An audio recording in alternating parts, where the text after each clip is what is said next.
buenas tardes amigos, bienvenidos a esta cita con lo mejor del arte y la cultura de nuestra provincia, este azar concurrente que lleva por nombre Confluencia. Hoy vamos a estar conversando con una persona que es un apasionado de la semántica, de la sintaxis y sobre todo del buen decir, un maestro y además un periodista del sector cultural que atendió en el periódico esta temática durante más de casi 30 años. Me refiero a Cleanel Ricardo Tamayo, a quien hemos querido invitar a nuestro programa a propósito de que se está celebrando la Semana de la Cultura Holguinera y él mereció en 2 ocasiones el premio de la ciudad. Buenas tardes y muchas gracias, profe, por acompañarnos. Bueno, aquí estamos. Mande usted y obedezco yo. Ha sido un placer, como decía, invitarlo hoy porque tengo que contar una historia y es que usted me recibió en la carrera de periodismo porque fue la persona que me hizo la entrevista en la prueba de actitud y después también me despidió porque me hizo la ponencia en la tesis. Así que me puso nervioso 2 veces y hoy me toca ponerlo nervioso usted. Gracias por acompañarnos y vamos a hablar de todos estos temas, pero me gustaría empezar por la génesis. ¿Cómo fue que se apasionó por el periodismo? ¿Cómo es que llega esta profesión a su vida? Bueno, yo diría que el periodismo me apasionó a mí en tanto carrera de letras, porque desde joven, desde niño, en la escuela, en la primaria, la secundaria después, mis trabajos siempre fueron las composiciones, la literatura, la poesía, y nada de eso apuntaba a la ciencia. Y cuando estudiaba el bachillerato en Holguín, Instituto de Segunda Enseñanza, años 1969-70, llegaron 2 becas para estudiar periodismo. Una se la otorgaron a Ernesto Saldívar Mujibareño, hermano mío, y la otra mía. Él derivó hacia una carrera de construcción, pero yo tosudamente estudié periodismo y como periodista me jubilé. Estudió periodismo y como buen holguinero, aunque lo ubican en el Sierra Maestra en Santiago de Cuba, usted hizo fuerza para llegar hasta Holguín, al periódico Sí, ahora. sí, exactamente. La primera asignación mía fue para la Sierra Maestra, donde yo había hecho mi docencia producción por primera vez, estando en segundo año de la carrera. Pero entonces al llegar a Holguín, yo recurrí a los compañeros a quienes más se me Sí, ocurrió que podía consultar. Ellos me ayudaron y de buenas a primeras, bueno, pues tuvimos la oportunidad de la boleta de asignación al periódico Ahora, donde puse mis plantas por primera vez el 1 de octubre del año 1975, hasta que me jubilé hace 10 años atrás. y como decía, ahí atiende la temática cultural y tuvo la oportunidad de estar en un momento de nuestra cultura de mayor florecimiento, porque estamos hablando de la década del 70, 80, 90, cuando las grandes compañías se presentaban, cuando venían importantes premios de todo el país a confluir aquí, precisamente en las Semanas de la Cultura. Sí, como no. Ya yo era periodista cuando se iniciaron las Semanas de la Cultura. Por tanto, tal vez con un poco de ínfula de fundador, tuve la oportunidad de, como tú mismo tú dices, de compartir espacios, entrevistas, conversatorios, a veces en tono hasta un poco íntimo, con verdaderas personalidades de la cultura. Conocí a Onelio Jorge Cardoso, por el amor de Dios, y para mí fue una enseñanza enorme, yo tan aficionado a sus cuentos. Conocí a Pablo Armando Fernández, de origen holguinero, más mero, quien me dio unas cuantas lecciones importantes de literatura, poesía, y con quien tuvimos importantísimas charlas. Y también, bueno, en el arte lírico, en la música popular, fue por ahí más o menos cuando me fui embullando, hasta que cuando el guayabero cumplía 71 años, yo le escribí el son al guayabero, que está en el repertorio de la Orquesta Vilés, porque la arregló mi hermano Gastón Alengrán. Y está tocando un tema bastante interesante y es que lo conocemos como periodista, pero también es compositor y un apasionado de la música. Incluso tiene un oído redondo, puede diferenciar los diferentes instrumentos cuando está tocando una banda. Sí, eso le viene a uno por generación espontánea. Dicen que usted puede nacer con muchas, ¿cómo se llama? Pasiones, inclinaciones, pero si usted no, al oír, no mide y no entona, yo le aconsejo que jamás se dedique a la música, porque música, de acuerdo con la definición técnica, es el arte de combinar los sonidos y los tiempos. Entonces, bueno, por ahí, como atendiendo, o decir, aprovechando que yo escribía sobre toda la música, bueno, llegué a tener entre mis mejores amigos a Ajá. los mejores músicos holguineros. Te puedo mencionar unos Sí, cuantos. por favor, menciónalos. Bueno, por ejemplo, Coco. el Coco histórico Manuel Jesús Leiva, director de la banda, trompeta de la Orquesta Avilés. Es mi hermano, mi hermano. Gastón Allen, el actual director de la Orquesta Avilés, por favor, Pino, Humberto Pino, recién jubilado como director de la banda provincial de conciertos, en mi casa es como si fuera uno más. Gustavo Márquez. Y Gustavo Márquez, que sentí mucho cuando se nos fue ahora con el problema de la COVID, también. Y entonces, bueno, si ahí usted deriva la música a la música de concierto o a la música del teatro lírico, Rodrigo Prat, por el amor de Dios, vaya usted a saber de Raúl para abajo con todo el mundo. Y me decía que Raúl Camay nunca le negó una entrevista. Jamás Raúl Camay me negó una entrevista. Yo tengo la satisfacción, así te lo puedo decir con toda honestidad, de que ni dos íconos de la cultura holguinera de todos los tiempos, que se llamaban Raúl Camay en el arte lírico y Cosme Proenza en las artes plásticas, nunca me negaron una entrevista y ni siquiera una conversación de amigos cuando toqué a sus puertas. Eso me satisface enormemente. Eso hablaba también de la confianza y el conocimiento que tenía en usted como periodista. Bueno, eso traté, no sé si lo logré, habría que preguntarle a ellos, pero ya no lo tenemos ninguno de los dos entre nosotros. Lamentablemente. Profe, estamos hablando de música y en este programa nos gusta que las cosas fluyan y confluyan, así que se atrevería a cantarnos algo ahora mismo aquí, aunque sea un fragmento. ¿Puede ser? Porque aquí tenemos la guitarra, que es su inseparable compañera, así que si nos lo permite, aquí mismo sentados, o como quiera, de pie, como le guste. Aquí mismo. Si usted me lo pide, y por primera vez en televisión, pues con muchísimo gusto. Recuerde que mi generación de músicos es la generación trovadoresca, y mientras más antigua la trova, más la disfrutábamos, sobre todo después del segundo o tercer trago. Entonces, bueno, se me ocurre que podemos hacer lo siguiente. En el tronco de un árbol, una niña grabó su nombre en tira de placer. Y el árbol conmovido halla en su seno a la niña una flor dejó caer. Yo soy el árbol conmovido y triste, tú eres la niña que mi tronco hirió. Yo guardo siempre tu querido nombre y tú, ¿qué has hecho de mi pobre flor?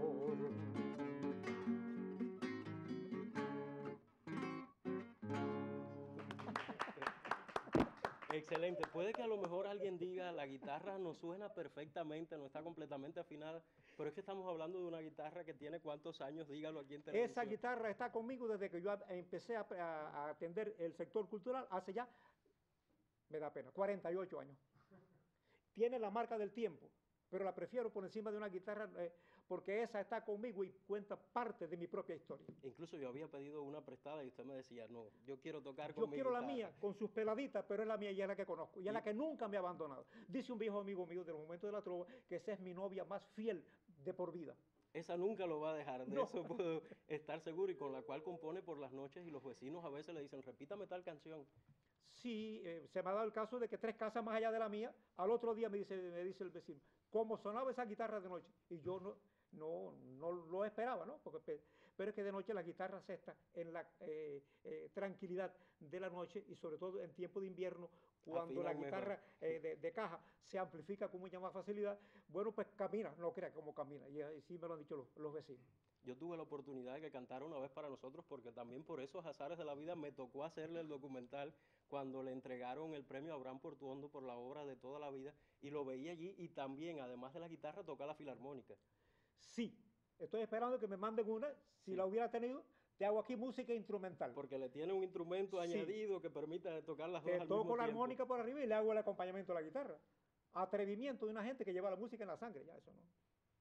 Y me decía que escucha a otras personas y sabe si no están tocando bien la filarmónica. No vamos a mencionar nombres por ética, pero me decía que se puede dar cuenta cuando no está bien afinada, cuando no le están interpretando bien. Sí, me ha pasado, pero yo prefiero no decirlo, no vaya a ser que los que me están viendo Sí. en este momento digan que estoy pecando por una absoluta inmodestia, ¿no? Profe, pero sobre eso yo le propongo, si le parece bien, conversar en los próximos minutos y también sobre esos premios de la ciudad que alcanzó y con los cuales nos estará brindando detalles sobre este tema y también sobre algo bastante interesante y es que hace décima, pero ya lo decía, vamos a conversar en los próximos minutos sobre esto y otros detalles con Cleanel Ricardo Tamayo aquí en Confluencia. 41ª semana de la cultura holguinera, celebrando el 272 aniversario del título de ciudad y tenencia de gobierno. Dedicada al 190 aniversario del natalicio de Julio Grave de Peralta y en homenaje a la artista lírica Liudmila Pérez López y al historiador Ernel Pérez Concepción. Del 15 al 20 de enero, Semana de la Cultura Holguinera. En la sección El Pozo hoy no podríamos hablar de otro tema que no fuera de la Semana de la Cultura Holguinera y además de los premios de la ciudad. Por eso hemos querido invitar a nuestro fiel colaborador Manuel García Verdesia. Buenas tardes. Muy buenas Bienvenido a Confluencia y gracias por la deferencia de acompañarnos siempre, Manuel. No, gracias a ustedes por la posibilidad. Para mí es un placer. Hoy a Cleanel todavía no se ha escrito la historia del lugar que tiene el periódico ahora en el desarrollo de la cultura holguinera. Cuando yo empezaba a hacer las cosas, los tres lugares básicos para donde se hacía cultura en Holguín eran el local del periódico donde hacíamos peñas, que estaba por el Teatro Frexes, cuando Sí. aquello, la biblioteca y el taller de grabado que estaba por entonces por donde está la pizzería. Y eran tres lugares emblemáticos para hacer cultura en la ciudad, además de los parques, ¿no? Pero bueno, estamos hablando de la Semana de la Cultura. Donde desde sus inicios confluía lo mejor del arte, tanto local como nacional. Hay que decir, los 80 son los años de consolidación de la cultura holguinera como tal y mucha de la cultura cubana. Se dan condiciones, o sea, eso no se había visto ni en el siglo XIX ni a principios del siglo XX en Holguín, ese renacer amplio que hubo de la cultura en esos momentos. Había condiciones, había cierta solvencia material en Cuba en esos años, a partir de la entrada de Cuba al CAME. Se habían corregido algunos errores que se habían cometido, errores burocráticos respecto a la cultura, que habían traído ciertos conflictos, y sobre todo la presencia de Armando Hart como ministro de Cultura, que incluso publica un libro que se llamaba a sí mismo Cambiar las reglas del juego, y eso permitió que se buscara, hasta entonces la cultura había sido muy habanocentrista. Sí. O sea, la cultura era lo que se hacía en La Habana y la gente que triunfaba era la que triunfaba en La Habana. Y es por eso que se estimuló una suerte de desarrollo, de proyección y promoción de lo que se hacía en las distintas provincias, y para eso se instituyeron las Semanas de la Cultura. En Holguín se hace por primera vez en el año 82, allá en la década de los 80, y estas primeras semanas no tenían un carácter festivo. Venían compañías como Alicia Alonso, que estuvo con el ballet aquí, venían escritores invitados, Cintio Viter, el Liceo, César López, etc. Hablaba Cleanel de Rosita Fornés, Sí, también. también Rosita Fornés. Y entonces se hacía, sobre todo en estos años del 81 hasta el 85, se hacían básicamente el punto central de la Semana de la Cultura, era la Feria del Libro, que se hacía ahí por donde está el Guama, que hay que recordar que la dirigía y la organizaba muy bien Carmen Mora, uno de los personajes fundamentales en esa, y era un eje fundamental. Pero era una fiesta que atraía y movía a los creadores holguineros, básicamente artistas plásticos, trovadores, escritores. Ya en el año 85 se decide por un grupo, sobre todo aprovechando esa coyuntura beneficiosa que había con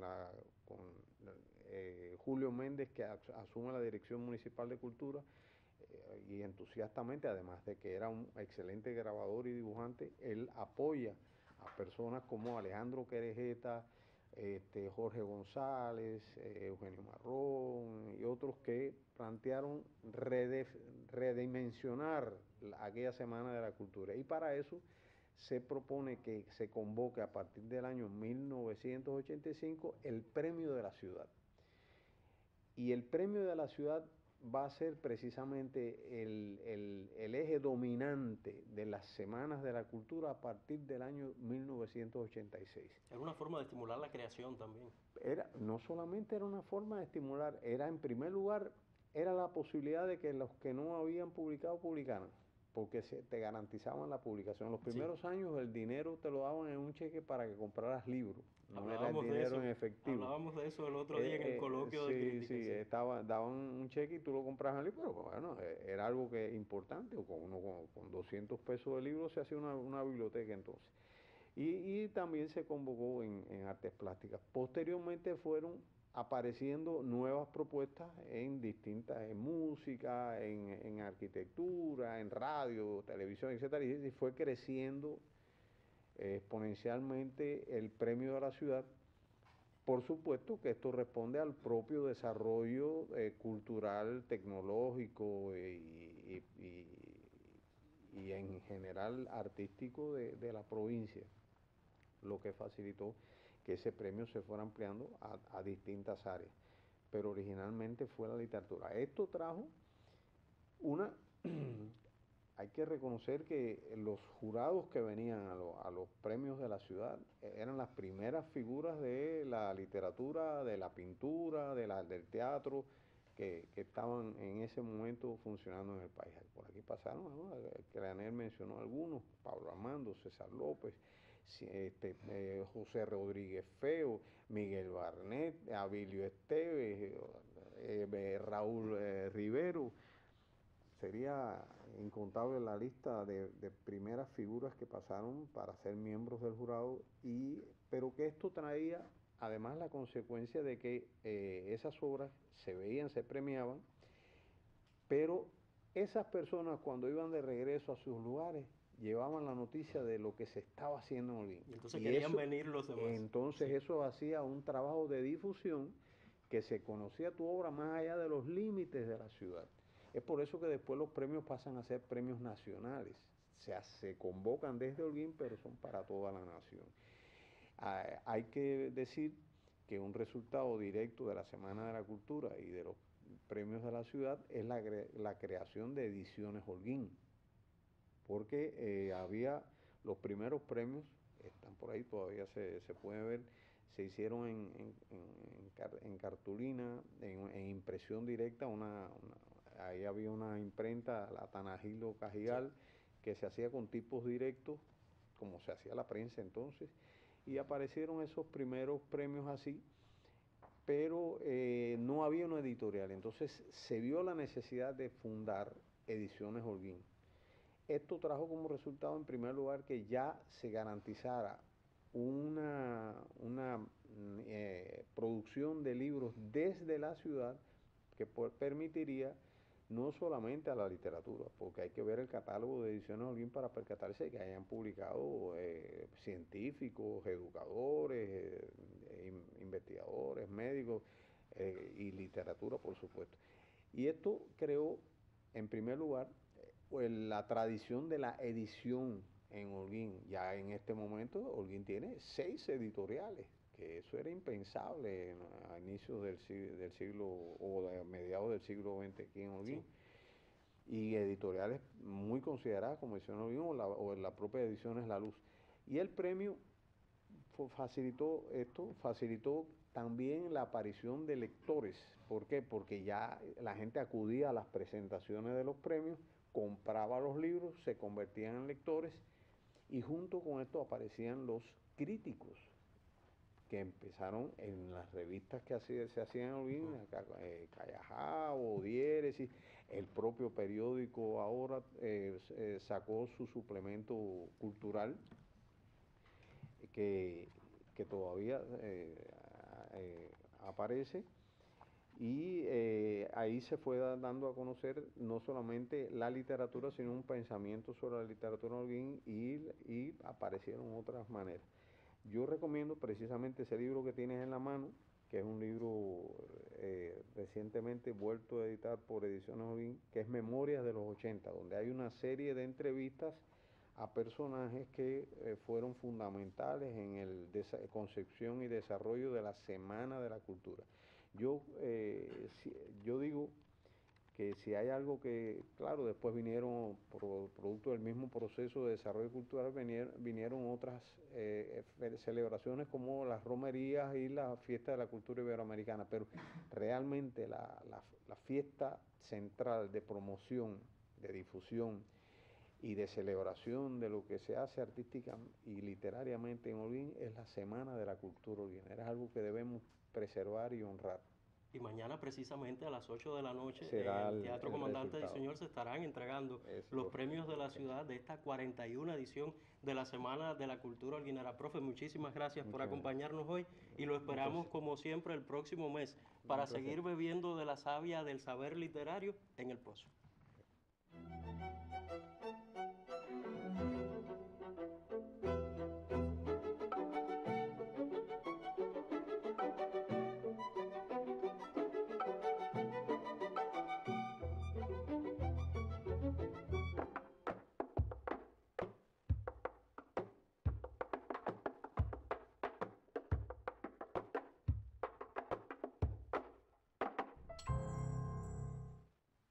Continúo hablando con el maestro de generaciones y periodista Cleanel Ricardo Tamayo y como decía, obtuvo en 2 ocasiones el premio de la ciudad en la Semana de la Cultura Holguinera. ¿Me pudieras recordar un poco sobre estos trabajos con los cuales lo obtuvo?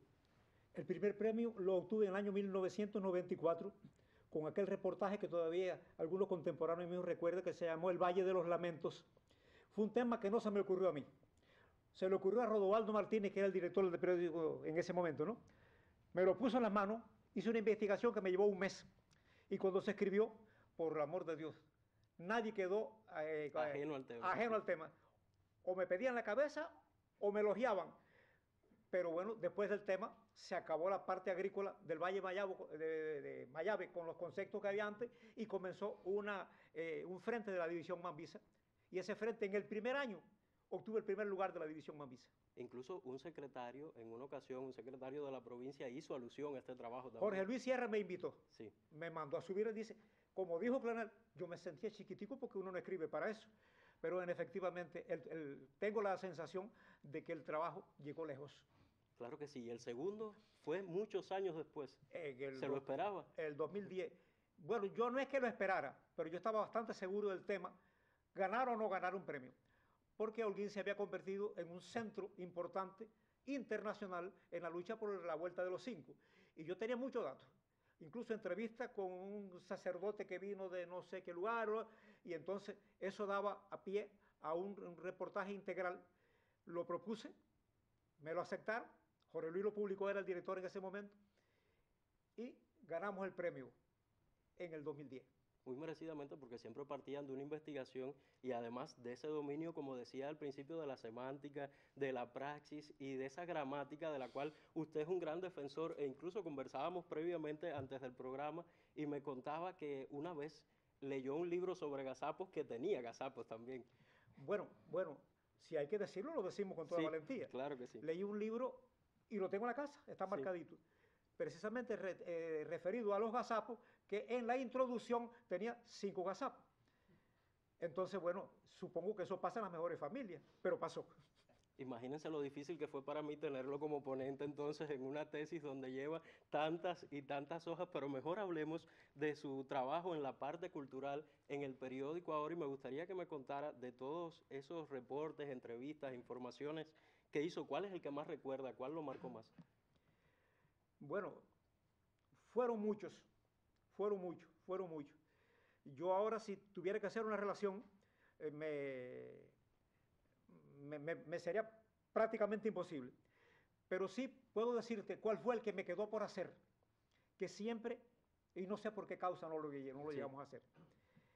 Después que Cosme Proenza tuvo el honor de ser el primer cubano con una obra plástica en la colección del Vaticano, a propuesta nada más y nada menos que de Eusebio Leal, yo pensé preguntarle a Cosme si, como se decía a voz populi por la calle, después de un acierto profesionalmente hablando tan grande como ese, cambiaba la esencia de Cosme. Yo estaba seguro que no. Pero esa entrevista nunca se dio. Y esa fue la que me quedó por hacer. Y era su amigo, así que se lo hubiera concedido con mucho gusto. Sin ninguna duda. Pero Recuérdese creo lo que le dije también al eso inicio. partía del respeto. Claro, Sí. claro. Pero fue que no hubo el momento preciso, y el momento preciso realmente no lo pudimos crear. Es la gran verdad. Lo que sí pudo crear fue una polémica una vez con Alexis Triana por algún trabajo que hizo. Sí, cómo no. Cuente un poco sobre él. Cómo no. Yo hice una investigación y publiqué un trabajo crítico profundo, lo reconozco, sobre las inconsecuencias con la banda, con la Escuela Provincial de Bandas, que estaba al frente, estaba Humberto Pino, por desatenciones propias tal vez del momento, del transporte, la alimentación, la logística, y yo lo publiqué. Pero al director de Cultura en ese momento, Alexis Triana, no le gustó. Me hizo la respuesta, pero con un seudónimo.